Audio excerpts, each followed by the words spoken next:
మళ్ళా చెప్తున్నా, నాకు భార్య ఉంది. నా భార్యకు నేనంటే ప్రాణం. కాబట్టి తనకు సహజంగా ఉండే ఆలోచన ఏమిటంటే, ఏమో ఎవరైనా సతీష్ కుమార్ మీద కన్నేస్తారేమో,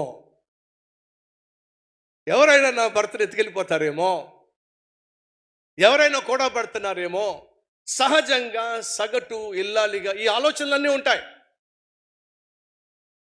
కానీ దేవుని మహిమార్థమే చెప్తున్నా, 25 సంవత్సరాలైంది పెళ్ళయి. ఏ రోజు నా భార్య నా ఫోన్ దగ్గరకు వచ్చి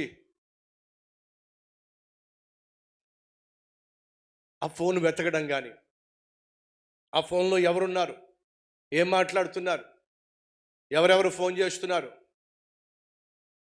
ఎప్పుడు చెక్ చేయలే. తన ఫోను నేనే ఎప్పుడు చెక్ చేయలే. కారణం తెలుసా? అనుమానం రాకుండా జీవించాల్సిన బాధ్యత భర్తగా నా మీద ఉంది. నా భార్యకు అనుమానం రాకుండా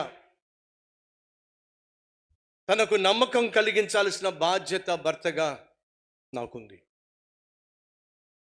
కాబట్టే ఎప్పుడు నా భార్య నా పక్క ఉన్నా, సాధారణంగా అనేక సంవత్సరాల నుంచి, ఇంచుమించు 12 సంవత్సరాల నుంచి లేక 13 సంవత్సరాల నుంచి, మీకు తెలుసో లేదో, నా ఫోన్ ఎప్పుడు సైలెంట్లోనే ఉంటుంది. ఎప్పుడు రింగ్ అయ్యే ప్రసక్తి లేదు.